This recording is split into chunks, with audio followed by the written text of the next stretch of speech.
Ladies and gentlemen, good day and welcome to the earnings conference call of Swiggy Limited. As a reminder, all participant lines will be in the listen-only mode, and there will be an opportunity for you to ask questions after the presentation concludes. Should you need assistance during this conference, please signal an operator by pressing star and then 0 on your touchtone phone. Please note that this conference is being recorded. I now hand the conference over to Mr. Abhishek Agarwal, Head of Investor Relations from Swiggy Limited. Thank you, and over to you, sir. Thank you, Abhishek. Hello, everyone, and welcome to the third quarter FY2025 earnings call for Swiggy. Our financial results and shareholders' letter have been published on the exchanges, and the information pack has been placed in the Investor Relations section of our website, www.swiggy.com/corporate. We would like to inform you that the management may make certain comments on this call that one could deem forward-looking statements. Specifically, the financial guidance and pro forma information that we will provide on this call are management estimates based on certain assumptions and have not been subjected to any audit, review, or examination procedures. Swiggy does not guarantee these statements and is not obliged to update them at any time. Joining me on the call today are Sriharsha Majety, our MD and Group CEO, Rahul Bothra, our CFO, Rohit Kapoor, CEO of Food Marketplace, and Amitesh Jha, CEO of Instamart. With this brief preamble, let us start the Q&A. Operator, you can please go ahead. Thank you very much. We will now begin the question and answer session. Anyone who wishes to ask a question may press star and 1 on touchtone phone. If you wish to withdraw yourself from the question queue, you may press star and 2. Participants are requested to please use handsets while asking a question. Ladies and gentlemen, we will wait for a moment while the question queue assembles.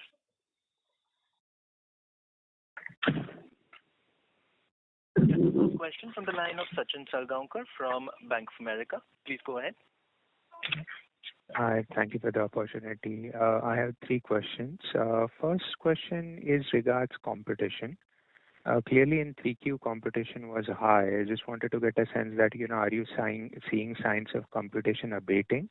Or the general thought process is competition might remain high for a foreseeable future because some of the other platforms are not even launched fully out here.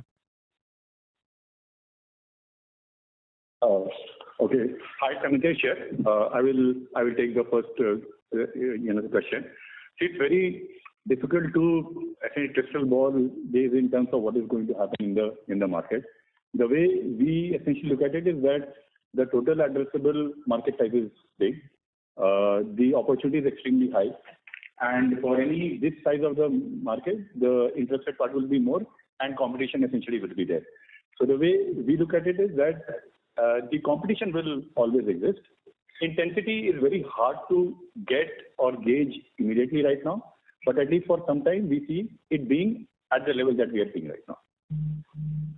Got it, Amitesh. So intensity is almost same in Jan and Feb, all right. Second question, wanted to understand a bit on the impact on contribution margin, what we saw. Now, clearly there are 2 big parts to it, right? One, store expansion, replacement of store. Second, how consumer incentives are given, customer acquisition. Between these 2 levers, can you highlight? Because, when we look at the numbers, at least one gets a sense that it's the customer incentives and acquisition cost are the ones which is relatively higher into this quarter. Is that a fair assessment? And how should we directly think about, these 2 levers going ahead? Yeah, see, if you think about it, even store expansion in a way is getting into new markets and acquiring essentially new customers. So the way we look at it is that effectively investments are being made to expand the market overall. Okay, and in that expansion of the market, for customer acquisition, expanding of stores are important as well. Going into new cities as well. So we look at it in the same way. That we are spending to get more customers onto newcomers, quick commerce, and that expansion that includes acquiring new customers and in existing pods as stores, as well as adding more stores, is essentially leading to that that investment as well. So it is. We don't look at it separately in terms of how much it is expansion versus this, but the way we look at it, we are expanding the market. It will be in the same store. It will be in the new stores as well. and which is the reason why this extra investment has been made. Yeah, and maybe if I may just add, Rahul, here, that yes, there are two parts to this equation, right? One is the overall investment that we are making in both densification in existing cities as well as new city addition and the store expansion that's happening. And the other part is really around the structural P&L that continues to improve. Now, if you look at the levers, and some of the KPIs that we have already demonstrated, average order value has grown by 14% on a year-on-year basis. Now, this is an important determinant of our medium-term guidance on contribution margin, as well as if you see our take rate has expanded and continues to expand sequentially. Our cost of delivery continues to go south with the densification of the network. So structurally, the P&L of the mature stores continues to get better. And that's the other part, right? So you have to look at it into two parts. One is the growth investment, the other is the structural P&L and our continued ascendancy on the levers at play. Got it. And Rahul, just to clarify, when you say in your shareholder letter that contribution margin will be range bound, is it in the range of 4 to 5% or any other numbers we are thinking? No, so say it's hard to crystal ball, as I said. At the same time, if you've seen our store addition growth, right? Previous quarter we added 96 stores. Just in the month of January we've added close to 86 stores, right? So our store count is already close to 800 stores. Our guidance from for H2 was doubling our square footage coverage from 2 million to 4 million. We are sticking to that guidance. As you can see that this means that there is a back-ended growth in quarter 4, and we are on track to achieve that. Got it. And my last question is, on the same point, what you said is, what we are seeing is some of your competitors are super aggressive in terms of expanding number of stores out there. Any incremental guidance you want to give beyond the 4 million square feet, what you intend to achieve in March 25? Is there a target in terms of stores or megapods that we could expect Swiggy to have in the medium term? No, it's hard to, again, say that. I think, our near-term, store expansion was both geography-led as well as densification into, satellite areas in the existing towns, right? And, managing growth. So I think we are going to take it, as we see. I think currently we are focused on delivering on the current guidance of expansion. It's also, fair to assume that a lot of growth from here on store addition is going to be to manage, the overall category growth and not necessarily, entering into newer areas. So that's how you should think from a medium-term perspective. Got it. But is it also fair to say that if we see your competition going and adding more stores, there will be a sort of a response from you guys also in terms of looking to narrow the gap? So again, as I said, our strategy is more towards densification in our existing cities, managing growth, as well as the cities that we have chosen to expand as part of the current expansion phase, and then we are going to wait and see how the performance has been. So the way to think about it is that we look at where the consumers are who are more likely to essentially come onto the quick commerce platform and build stores according to that. So it will require things like really densification, going into specific locations where it will essentially make more sense. So it's more look at the market, what it is, what's the time, where we are working at, and we don't necessarily will be looking at competition growth to basically drive our strategy. Our strategy is very clear. We know what our time is. We know what kind of market we are, what kind of consumers we are looking for, and we are very focused to make sure that we do, deliver them in the right experience as well, and which is the reason we are focused on doing this particular part extremely well. Got it. Thank you both. Thank you. The next question is from the line of Ankur Rudra from JP Morgan. Please go ahead. Hi, thank you. The first question is on, starting with the quick commerce side, you mentioned dark store additions were quite strong, user activation has been quite high. But if I look at the order growth this quarter, it seemed a bit soft at about 7% sequential only, which was softer than both the MTU growth and the increase in the real estate footprint you mentioned, with growth largely from AOV expansion. Can you help describe what's happening here within the business? Is there any issue with retention of customers, or is the order frequency falling for you? No. So I see the way to really think about it is that a lot of these growth also happens because of the new customers that we acquire is because of the new areas that we essentially entered as well. The headwind that we saw in terms of our overall growth in both customer and in terms of units was mostly because of expansion, which we essentially saw. To look at it from the right perspective, the way at least we look at it is that what the size of the wallet that we are essentially taking from the end consumer. And we are steadfastly focused on that. If that size of the wallet from every consumer is increasing, we are effectively being more relevant to them, and which is the number that we'll be essentially looking for. So the other thing that we look at, and which is also very important for, is that when we are acquiring customers, is the retention essentially high or not? And all our spends are based on that. We see this retention number being essentially very high, and we are effectively saying that our MTU, which was, and if you look at our increase as well, and something that we have spoken in our shareholder letter as well, that MTU, the monthly transaction user base, has also increased a lot lately. So what we are doing is focusing on trying to get our strategy right on expansion as well as acquiring new customers. The later on increase is happening because of that particular spend.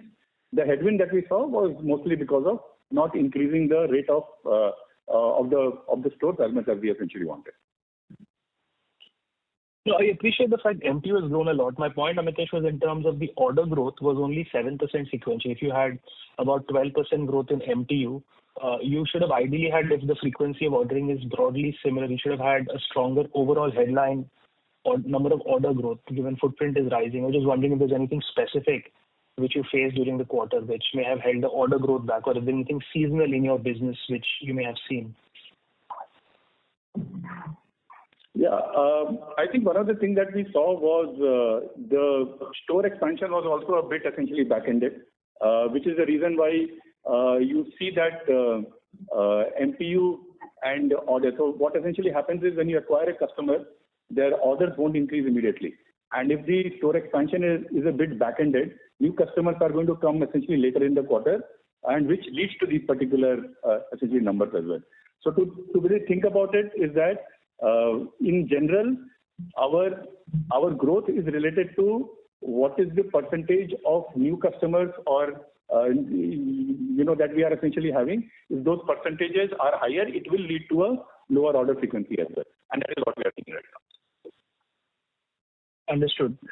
Just maybe moving on, in terms of the food delivery business quickly, we did see margins improve quite a bit. Just if you can give us a sense of what drove the overall unit economics over there. How much of this was moderating delivery costs versus any changes in take rate? Because it didn't seem like take rate expanded meaningfully on the food delivery side. Yeah, so contribution margin has expanded meaningfully for us. It's a continuous effort from our side on the monetization across levers that we've had through the year, and some of that has meant that we continue to see the operating leverage start to play out. Now specifically to this quarter, if you've seen, the average order value has expanded, which means there's a denominator impact with our cost of delivery is continuing to getting more and more efficient. So there are factors around both monetization as well as the delivery costs having a bit of leverage with the expanded basket sizes. Okay. Just a quick question on the demand on food delivery consumption in general. Your growth did slow down a bit. Your peer also saw the same thing. They made a comment about consumption softness. Did you see any of that? Are you seeing any change in growth momentum or consumption trend on food delivery in the current quarter? This is Rohit here. I think if you look at the MTU growth quarter on quarter, we actually saw MTU growth. So MTU for the quarter was 14.9 compared to 14.7 the previous quarter. Also, we did have growth. It was a quarter which was slightly softer than other quarters, but that's I think overall year on year we are growing 19.2%, which is within the range of what we have guided the market to, about 18 to 22% growth for the category. Our pace of innovation and execution on food continues to be pretty strong. We've launched Bolt, we scaled it up to 425 cities within 3 to 4 months, and a bunch of other 3 of other launches that you would have seen from us coming in the last quarter.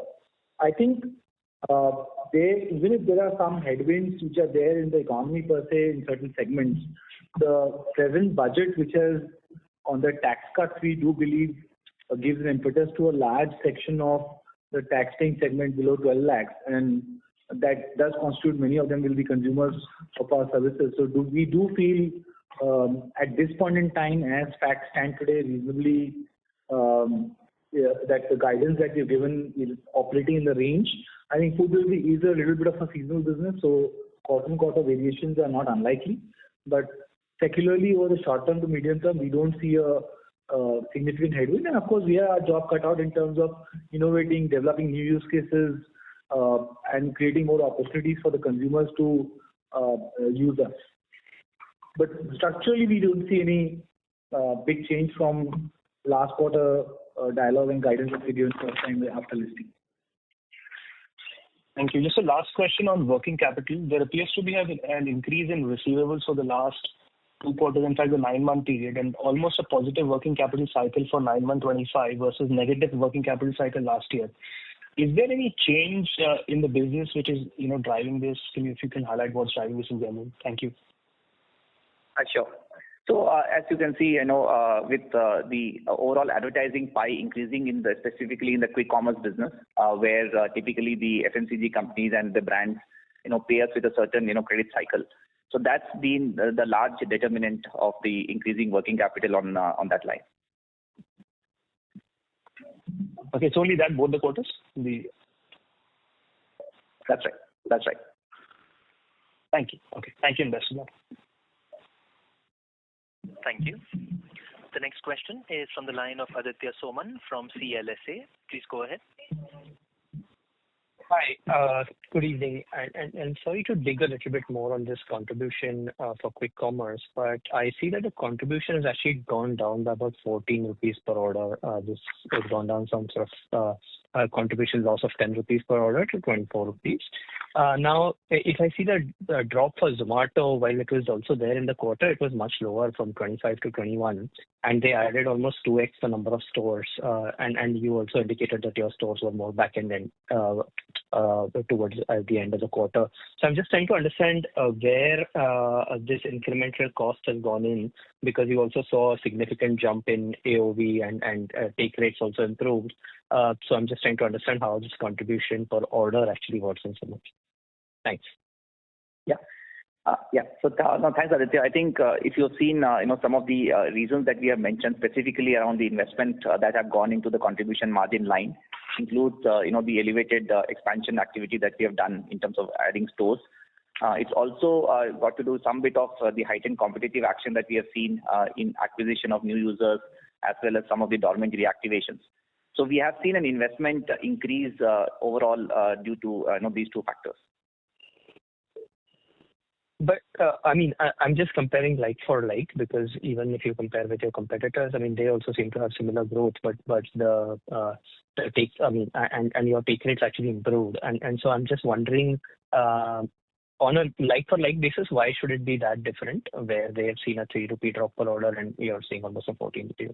I'm just trying to understand in more detail. Is it because you expanded in more cities, or is there something more to it that we don't see from the shareholder level? Sure. See, I can respond for our kind of trajectory, and we have mentioned in the past that there are a few determinants of the overall profitability of the business and getting into contribution margin positive. So one of them is average order value. We do believe that there is room for us to grow. Also looking at some of the category AOVs that we see in the public domain, which means that the task is cut out for us. So we are in a trajectory of getting to that place where a lot of these mature stores start spinning out cash, which then has a portfolio impact on the overall margin delivery.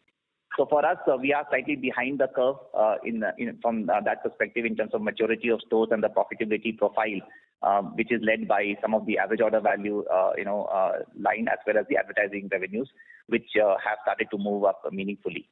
So as we have mentioned, structurally the P&L continues to improve on a quarterly basis.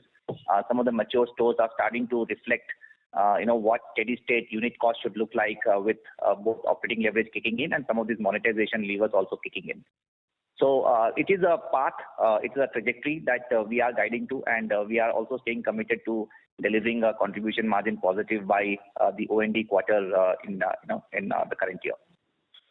No, that's very clear. Thank you. And that's heartening to know. I'm just trying to understand again, in terms of the paths that you indicated. So would this be just a function of the number of orders obviously going up and then a lot more stores hitting maturity? Would that be the best way to look at this? Absolutely right. So as you've seen, both in quarter 3 and the quarter 4, the number of store additions that we are doing, we are almost doubling, in a span of 6 months. And by the time of our guidance that we have given, we do expect a lot of that stores to start hitting break-even volumes and meaningfully contribute to reduction of the overall contribution margin loss. But more importantly, the mature stores will start getting into the trajectory of close to that 4 to 6% positive trajectory, which then means at the overall portfolio level we expect to break even. I understand. Thank you very much.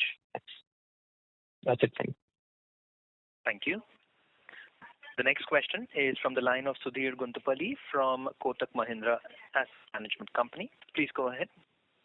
Hi, good evening. Thanks for the opportunity. My first question is on food delivery. It looks like we have gained some market share in food delivery. So is this primarily driven by the incremental demand that is being generated by Bolt offering, which is a 15-minute delivery offering, or is it more of a broad-based market share gain across the existing portfolio of food delivery as well? Hi, Sudhir. This is Rohit here. I think we don't talk about market share in our numbers. Our numbers out there and other numbers out there, you can do the comparison for yourself. I think just in terms of our own growth, it is, I will say, a factor of 3 or 4 things. One is we have been working on execution and strengthening our execution all across, whether it is on the restaurant side, the consumer side, or the delivery partner side, and that started to show up. Second is there's been a constant stream of innovation at taste coming out of Swiggy over the last few months, including something like Bolt. And I think we took a bet on Bolt, and it's been now about a quarter. So the result, the 9% order contribution on Bolt is only from a service which is barely a quarter old, a quarter or thereabouts. And there's a lot of room for further innovation or growth on top of this, is what we believe. We remain excited about the space. We are also seeing good response from consumers as well as the restaurant partner ecosystem, because this is one offering where the restaurant partner ecosystems people are coming forward and they are saying that let's partner, let's create more, and let's see what we can do more on this front. I do think this a combination of factors, definitely the pace of innovation and the pace of execution is a factor behind the growth that we are seeing in MTU and year-on-year volume growth and UV growth. Sure, Rohit. Just on the food delivery, just a follow-up. I think and that is also coming on the back of no compromise in terms of margins. If you see, the margins have expanded about 90 basis points. The EBITDA is expanded by another 90 basis points. So it's starting to flow through, and the operating leverage you can see in the business appear. We remain reasonably confident of guiding towards the 5% EBITDA number that's been there in public domain. Yeah. Sure, Rohit. So my follow-up question is actually on margins. So given the impressive expansion in margins this quarter in food delivery, is it fair to assume that Bolt as an offering is not dilutive at a unit economics or a margin level? I think given that this is a fairly competitive scenario, right, I will not refrain from talking on Bolt margins. But the overall at a platform level, I think through multiple levers, we are in a good position to balance out any investment that we have to do, right? Because and generally this has been the way the margins have expanded over time, is not one single silver bullet or one investment taking down margins. Whenever we have invested in any area, we have been able to juice out other areas in terms of whether it is delivery costs or efficiencies. So I personally don't think that I like to comment on the Bolt numbers at this point in time or specifics beyond this. But even if Bolt grows from here, which we expect it to, we do continue to see our margins expand both on contribution side and operating leverage kicking through EBITDA. Sure, Rohit. And one question to Rahul.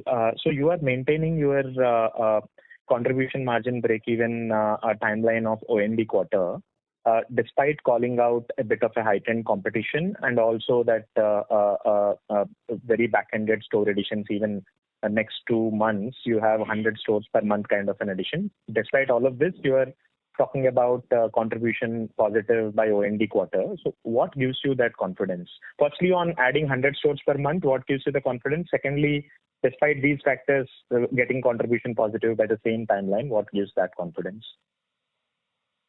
Sure. So thanks, Sudhir. I think, and parts of it, I've addressed it, right? See, what's happening in our business is that structurally, if you look at all the levers, right, whether it's on monetization or cost, they have to, move on a certain trajectory, right? And AOV being a large determinant, we are seeing pretty strong, growth on that, both as a, combination of our added, footprint as well as the coverage in terms of the SKUs, right?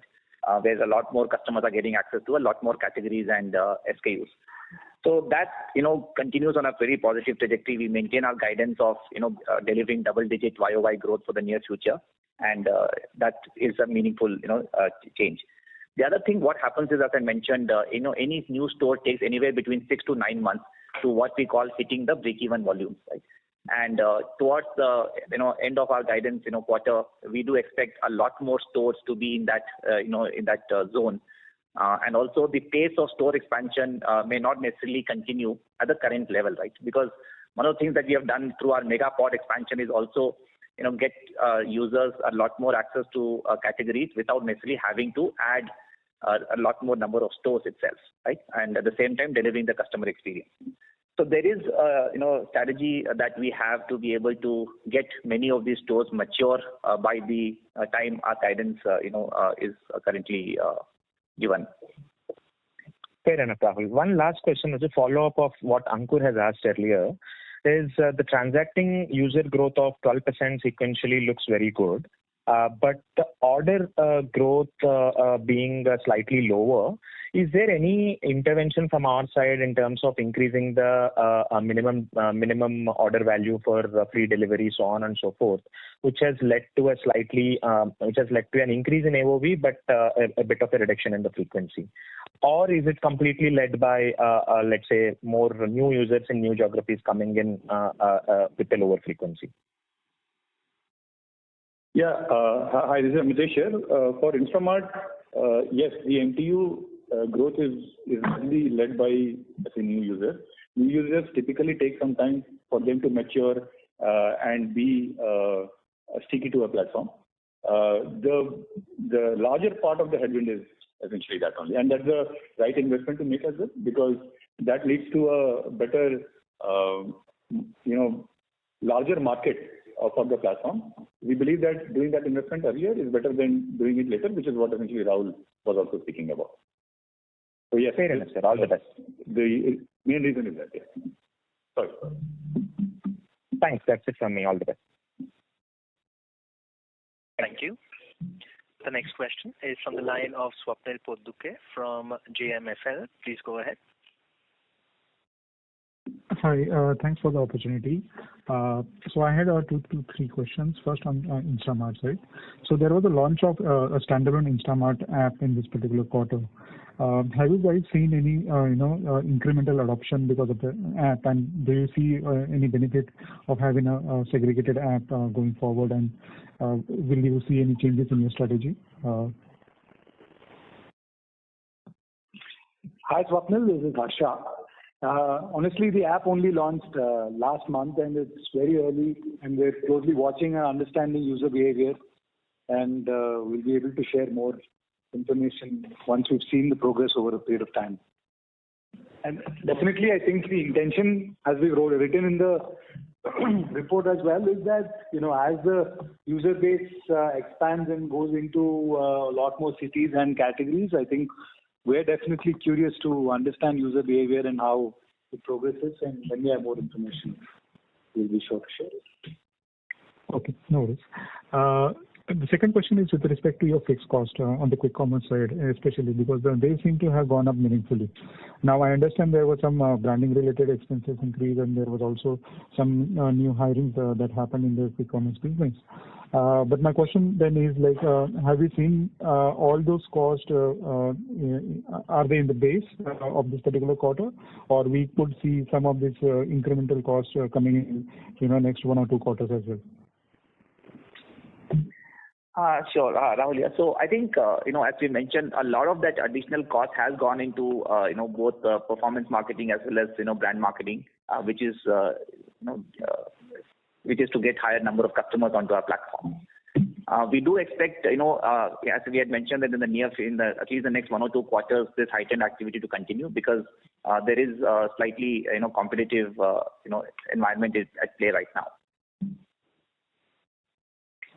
So just to extrapolate that, is that the reason why you have mentioned, you have reiterated your guidance for contribution margin profitability by 3Q FY26, but for some reason your guidance at an adjusted EBITDA level is missing this time around, which was there last quarter? No, so at the corporate level, our guidance stays. See, at the corporate level, which is a combination of food and quick commerce, we still stay put with our guidance of getting to profitability by the O&D quarter. Now, coming to quick commerce specifically, I think we still have to, the picture has to still play out. We are still in early stages of the category evolution. We don't know how deep the customer funnel can be, and therefore there could be certain marketing investments that we want to continue to make depending on how the category continues to grow. So we will come back to you with more specific guidance around below contribution margin costs as we see the category evolve. Okay, got it. And the last question is on food delivery. Now, you have very clearly indicated that Bolt is something which seems to be helping you grow faster than the other competitor. Now, my question to is is Bolt? What percentage of these 9% orders from Bolt were already there in the system? You are already delivering between 10 to 15 minutes earlier versus right now you're doing 9%. So what is the incremental orders that you have been able to do because of Bolt, specific Bolt standalone, marketing? And the second question is, what kind of an impact does Bolt orders typically have on your delivery cost? Because my sense is like you need higher penetration when you're doing higher penetration of delivery riders when doing orders within a certain specific period of time. Yeah. So as Rohit here, let me take the second question first because that's easier. Actually, that assumption is not correct. That if you're trying to deliver in a shorter period of time, your delivery cost is necessarily higher because one of the key components of Bolt is a shorter delivery last mile. That's how the model works. And in that model, and our payment to delivery riders is linked to a large extent to the last mile they travel. So actually, without getting into actual numbers, that assumption is incorrect. In fact, we do expect Bolt to actually lower overall delivery costs even now and over a period of time. So that, just want to clarify that from a model standpoint. On incrementality, first I think now or in future it will be I don't think we'll be sharing these numbers because again it's very competitive in nature. But the one thing I can tell you is that it is a service we launched 3-4 months back. We scaled it to 450 cities, and it is just a quarter old. So the version of Bolt that you're seeing today is probably version 1. As we expand, we'll obviously try and use Bolt to do 2 or 3 things. One is deliver new use cases. B, to the consumers who care about a faster delivery, we cater more frequency to them. And C, I think we'll also see innovation from the restaurant ecosystem coming on the back of Bolt because we have created this which is called a platform or a chassis, and it's for the restaurant ecosystem to also come and put their innovation on top of this. So a lot has to play out here. So it's too early to say that what we do know the numbers, and I think the reason we are continuing to bet on it is we are confident to see incrementality. How much of it is as you can imagine competitive in nature for us to disclose on this call. Understood. Great. Just one last, if I can squeeze in. The fixed cost on the food delivery side seem to have been stable for the last 4-5 quarters. So part of the margin expansion benefit that you have been able to drive is because this cost not growing. How do you see this cost going forward? I mean, should we expect them to be around 360, 370 crores of range quarterly expense? We may see some increasing on that side as well. Sure, Rahul here. So I think what we have delivered is roughly say 80 basis points on a yearly basis on operating leverage. Now with period of time, I think the impact will reduce. However, it will still be meaningful, contributed to our overall guidance of getting to the 5% EBITDA mark. So it is going to be modulated. The overall investments, as you have seen, we have had a few cost efficiency programs. Our overall marketing budgets as well as the talent budgets have been in a very tight range, and we have been able to deliver. I think there is going to be some incrementality to it, but a lot of that will flow through back into operating leverage.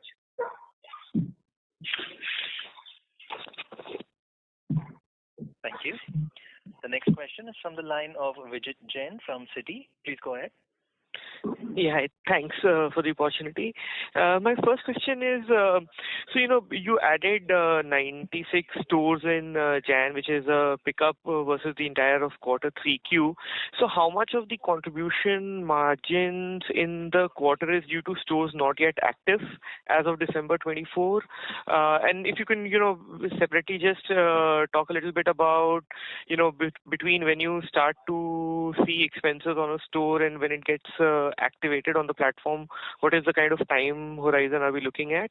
That's one. And second, is there some element of advance expenses on the performance marketing spending as well, where you've seen expenses or you've incurred expenses, but it hasn't resulted into a conversion into MAU or MTU?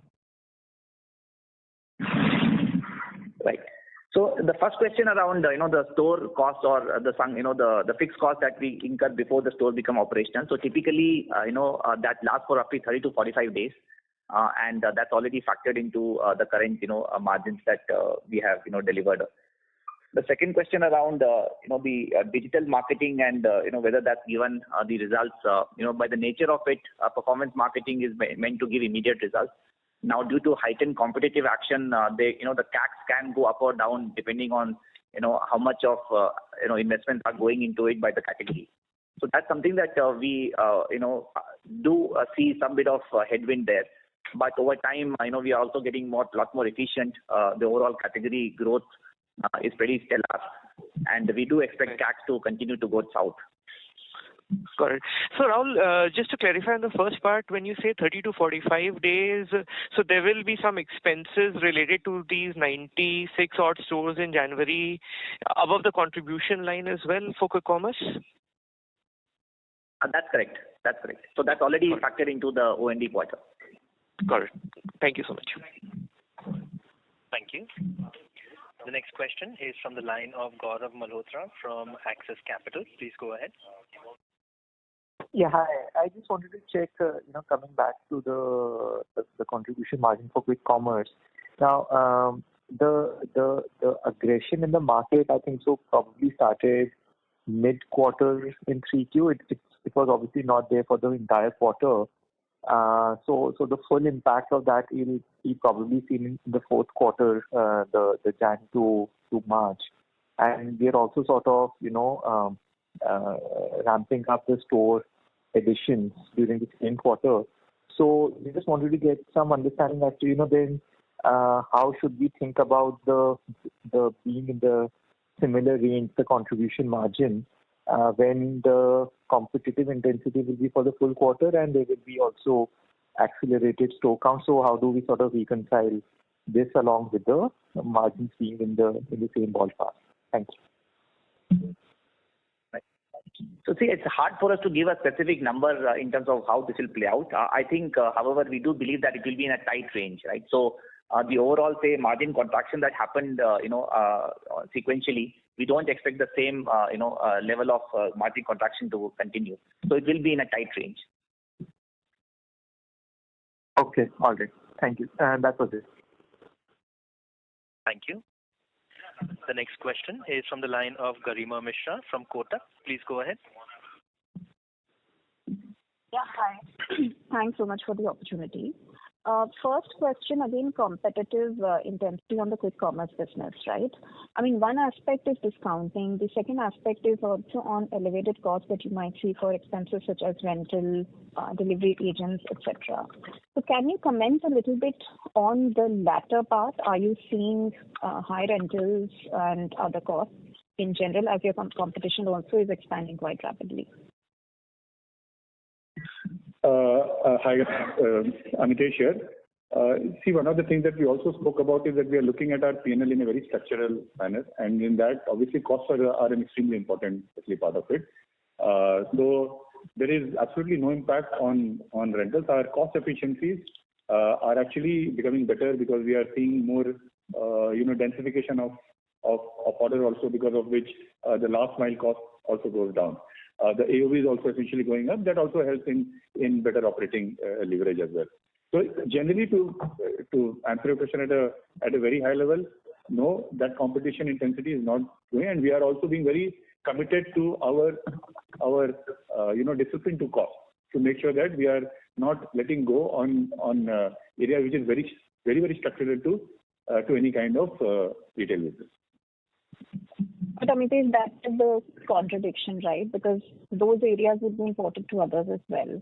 So how does one take a call that, this is the right cost structure for me to operate in that area? And on same lines, have you closed any stores at all because of cost structures or competition?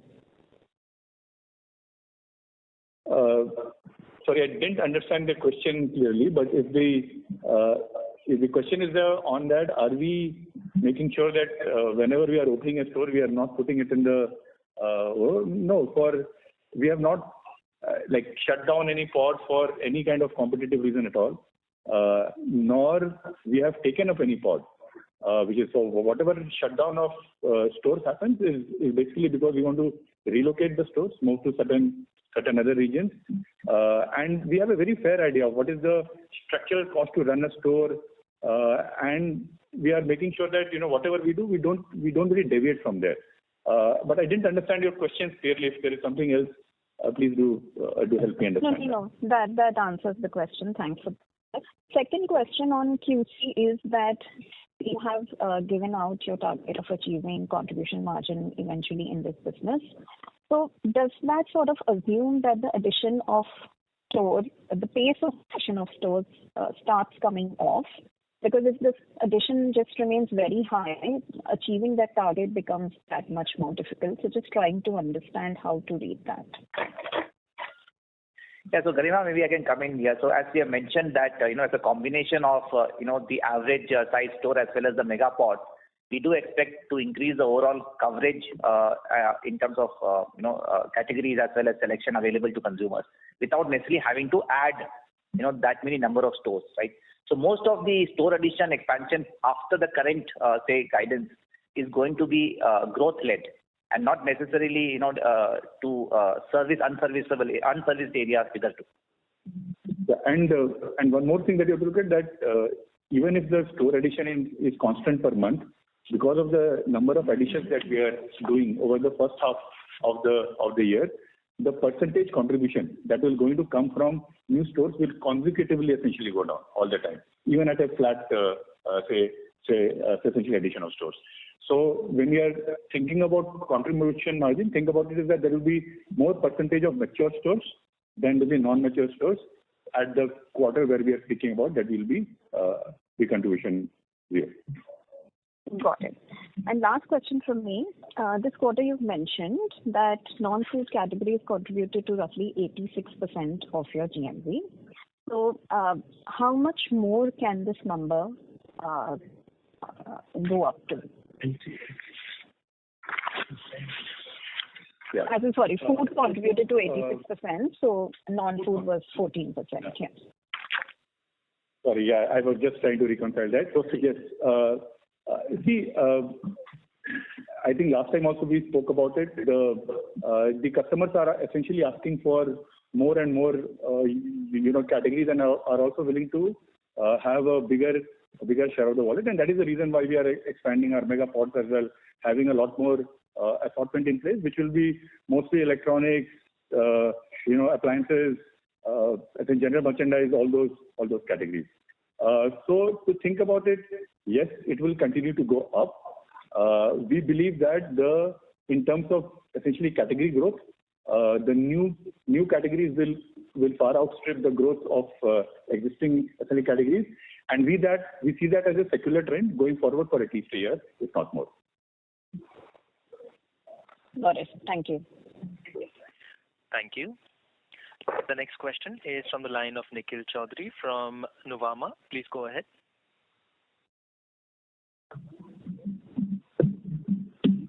Hello. Nikhil Chaudhary, yes. Yeah. Thanks for the opportunity. Just want to probe a little bit more on the contribution margin comment that the store expansion was back-ended. So is it fair to assume that the impact on contribution margin from new stores actually yet to fully come, and that will happen in next quarter? And contribution margin did also happen for our existing 609 stores, which we had in Q2. Is it fair assumption? No, so there are two parts to it, right? One is, as I said, certain investments that we've had to make, and the second part is really the structural P&L continuing to improve, right, with all the levers at play. So it's a combination of these two which gives us the portfolio level, margin. Now, specifically on quarter four, as I said, we can't kind of put a number there, but it's on a tight range is how we think of it. With stores continuing to add on the positive trajectory, as well as some of the new stores also contracting margins. But overall at the portfolio level, it will be on a tight range. Got it. Just wanted clarity. If we have seen decline in contribution margin, material decline for existing 609 stores which we had in Q2. Is it fair assumption? No. So as I said, it's a combination, right? So it's a combination of us investing in new users as well as the store expansions.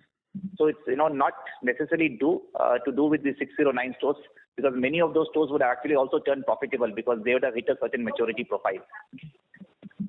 Got it. So it's not that the investments are happening across the portfolio. Got it. Just one clarity on your guidance of achieving adjusted EBITDA break-even by Q3. Are we assuming that competitive intensity will be materially lower by then, and that will lead to losses in QC pretty much lower? Or we are assuming that despite of current level of competitive intensity, we will be able to achieve the break-even in our consolidated business? Yeah. So you see, it's hard to really put a crystal ball to in terms of how the competition intensity is going to be, how many new players are going to enter, what will be the overall spending pattern. I think the current guidance is basis what we know today, basis our internal plan that we had signed up for, and we remain confident of achieving that. Now, if there's any new information about new heightened competitive activity or it accelerating or decelerating, we will come back to you with more specifics. But as of now, we stay committed to our current trajectory. Got it. Understood. And the adjusted EBITDA break-even is at the corporate level, and the CM break-even for the Instamart business. Got it. Understood. Yeah, that's from my side. Thank you. Thank you. The next question is from the line of Aditya Suresh from Macquarie. Please go ahead. Thank you for the opportunity. I have two questions. First, maybe for Harsha. Harsha, obviously market dynamics are fairly fluid. What in your vantage point are the top three financial priorities for Swiggy? And are you drawing any boundary condition on the losses you're willing to fund in Instamart over the next, say, 12, 24 months? Hi, Aditya. Harsha here. I think if you look at the overall business, I think, the only big investment area happens to be Instamart, but at the same time, we're also looking at a $40 to $50 billion opportunity in 3-4 years. So our eyes are all about how can we execute, serve customers well and invest to be a dominant player at the end of this investment cycle. So But, given the overall trajectory of different businesses, food continues to grow and increase profitability, etc. At an overall level, we feel comfortable investing as long as these are going to ensure greater success for us in our business when we play it out over the next 2 years.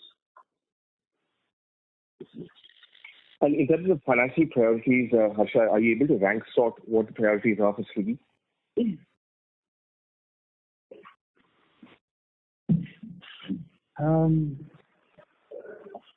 I probably can't give you like a specific rank sort. Each of the businesses have different trajectories, and the sum together is how we look at it. So it'll be hard we can do a rank sort, to be honest. So obviously, given the investments level are heightened, the market landscape is the most dynamic in Instamart. Obviously, all our eyes are on ensuring that we navigate that really, really well over the next 2 quarters. Is the board put any kind of cap in terms of the funding of losses? Maybe that's 250, 500 million, any absolute numbers which the board is kind of curtailing the spend on? No such conversations have been had. I think the board conversations have always been and continue to be on how to make Instamart successful, how to make each business successful. So, got it. And maybe if I can just try to ask a different question then, right? So on ESOPs, can you probably help us understand what the financial metrics kind of associated with this or attached to this? Maybe that'll help us kind of understand the priorities here a bit better as well in that next 12 to 24 months. Right. I think we had shared specific, the ESOP terms, especially for the, the senior team. There are, back-ended ESOPs that have been given. They also link to, both share price, appreciation. So there is a unlock of 30% which happens at, 525 rupees and, 700 rupees. So there are specific guidance that we have given in our shareholder letters, which is related to share price appreciation, which is linked to the management incentives on ESOP. So that's the philosophy. Okay. Thank you so much for wishing you the best. Thank you. Thank you. The next question is from the line of Abhishek Banerjee from ICICI Securities. Please go ahead. Hey, congratulations on a good show in food delivery. I had a few questions on quick commerce. First, so you have mentioned the 96 store additions in Q3FY25, which is obviously the net addition number. But what would be the gross addition number, if you could let us know, please? So we roughly had, say, there will be 110 or so, which are at gross level. The 15 stores that we may have closed is mostly towards, either changing the specific PIN or making it into a larger store, right? So we have been on a continuous journey of expanding the average size of these stores. So some of that store additions have happened, but on a net level, at the gross level, they would be roughly 15% higher. Right. So therefore, when you move from a smaller store to a larger store, that also has an inflationary effect on your fixed expenses, right? Which comes before contribution. So therefore, that also has an impact on the contribution margin going down. That's right. For the very short term, yes. But, over time, we do get a lot more operating leverage because of the expanded AOVs as well as the, ability to service a larger, customer base and order base. No, absolutely. But in terms of where are you in this journey of, extending the number of stores, as in extending the size of existing stores? Because I saw that the average, area per square feet has moved to about 3,475. So are you mostly done with that journey? No. So, hi, Sanikesh here, Abhishek. So the way we look at it, there are 2 parts of our store expansion that we are doing. One is more deterministic, which is the mega pods, that we will keep on expanding, and that significantly increases the square foot area which is there. The other part is more essentially dynamic in early nature, where we keep on relocating and moving towards essentially a larger pod. That's a continuous journey. So yes, it will keep on going, but I don't see that as a big drag on our overall square feet area in the future. Is it done? No. That journey will actually continue, but it's not going to be a big drag on our fixed cost in general. Understood. Now, if we are looking at the order, the ordering frequency per customer, obviously there has been a later ramp up. But can you give us some idea of what is the average number of days that the 96 stores have done in the quarter? Sorry, I didn't understand the question. Can you just repeat the... What would be the blended average number of days that the new 96 stores have done in this quarter? I don't think we can answer that question specifically. But if there is any other question related to that we can get on, we can continue on that. All we can say is that the store additions were slightly back-ended, because that's something that Amitesh had already mentioned, which is why obviously you see a drag on the same, while the overall numbers gone up by 96, but they've obviously been slightly more back-ended. Okay, fair enough. Now, if I come to your, the KPIs which say the customer sees. For example, say the difference between the time shown as so when say somebody places an order, you show say 15 minutes for delivery, and what is the actual time of that order being delivered? Is there some metrics you can share on that which kind of explains how you are doing operationally? Yeah. I will take the Instamart question, but Rohit can speak about the food as well. So in terms of promise SLA that we track very, very closely, because that is something that customer sees.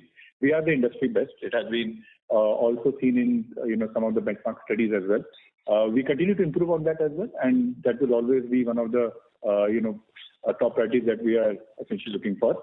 The other thing is that the delivery times really considered to that particular SLA is also extremely close. So we also ensure that the promises that we are doing to the consumer and the actual SLA that we are also having is also extremely close. At a national essentially level, our average in terms of actual SLA is around 12 minutes. And we see that essentially going south as well as in more, the orders will essentially be more denser. So more dense orders essentially mean that my SLAs will essentially go down. If that question was specific to Instamart, but yeah, and one more part, what is the promise time? Sorry, Abhishek, please go on. So I was just trying to understand what is the promise time for delivery in Instamart vis-a-vis the 12 minutes of actual delivery time. Yeah. So promise will be extremely close to that. It's not going to be. Yeah. So maybe I take that. This is Rohit here. I think on both food and Instamart, in terms of from our understanding, we operate at near industry best standards on the promise versus actual gap, right? And the promise will be actually in most cases within a very tight range. Maybe on Instamart maybe 1 or 2 minutes, in food maybe 2 to 5 minutes, in that range, right? So, and that's a very important metric, because I think we don't think of the consumer response as a one-shot response where you show something and the actual in that particular episode, but trust builds over a period of time. And so this is a very important metric we track regularly, and that range is very, very tight, is what I tell you. Understood. And the question is that is there a very aggressive time being shown and the delivery is something else? That's incorrect. Yeah, exactly. So I was just trying to understand, how you stand versus the overall industry, if there's any way of tracking that.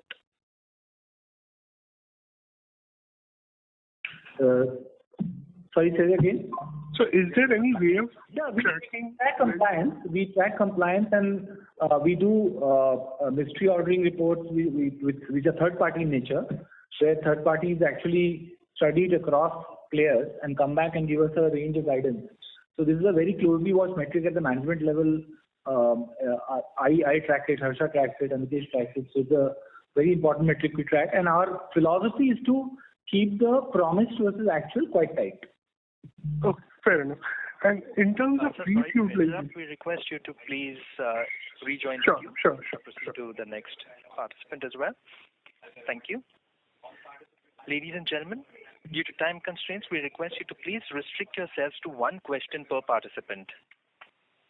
We have the next question from the line of Samarth Patel from Equirus Securities. Please go ahead. Thanks for providing me the opportunity. Now, on the quick commerce side, there has been significant increase in fixed cost, both like semi-fixed cost as well as overall fixed cost, X of marketing, right? So how much of it would be, let's say, A, we are replacing existing dark stores with the larger dark stores, B, we are opening dark stores, but within existing city, and the third, we are just opening the new city. So any flavor on that would be really helpful. So we unfortunately cannot give specific information in this cuts. Yeah, but any flavor would be really helpful for us to understand. Yeah. See, the largest component in below contribution margin cost is the marketing investments, right, which are slightly more discretionary in nature, which we decide to invest or hold back depending on the category growth that we see. Okay. Yeah. Thank you for answering the question. Thank you. The next question is from the line of Gaurav Malhotra from Axis Capital. Please go ahead.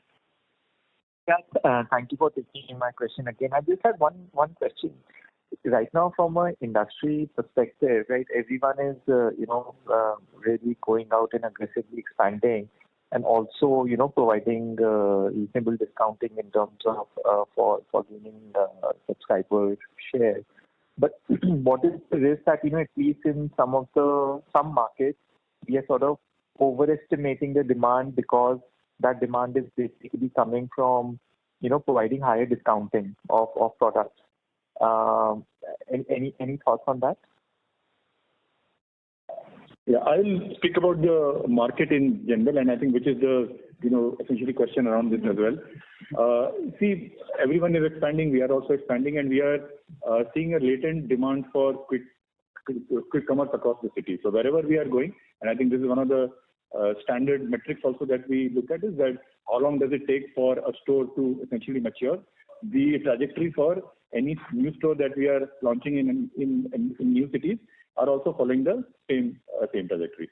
So the way to look about it is that it really, if you are comparing a metro to a T2 city, every store, even at this particular point of time, are behaving in the exact same way.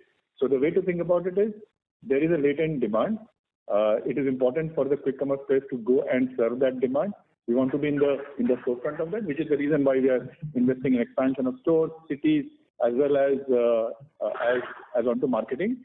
And we believe that particular thing will be safe. There is a big reason of why people are essentially coming in is because they essentially want it. Okay, all right. Thank you. Thank you. Ladies and gentlemen, we will now take one last question, which will be from the line of Ankur Rudra from JP Morgan. Please go ahead. Thank you. Thanks for the follow-up question. Just one question on the subsidies. You mentioned that that's sort of gone up. Could you maybe clarify what is the nature of the customer incentive that is happening in the market right now, especially from your side? Are these headline subsidies on the MRP from your side as opposed to what you get from brands? Or is this targeted for customer acquisition or reacquisition for the first few orders? Is it on delivery charges? So just some clarity on what's happening there, because the concern I have is this potentially changing the customer perception to a very, very subsidy-seeking behavior, which could be harmful for your brand and the market in the long term? Yeah, see, the way we are looking at it is that there is a customer acquisition cost that we have to pay, right? We'll have to do perform marketing, and we have to make sure that they have the right tools in place for them to be sticky to a platform. And that stickiness to a platform is a program that we essentially run. That is the same program that we used to run also earlier, and we are also doing that essentially right now. So the way to think about it is the more number of new customers you acquire, the amount of investment spent on those programs will essentially go up. The customer acquisition cost, obviously, because of heightened competition, is also up.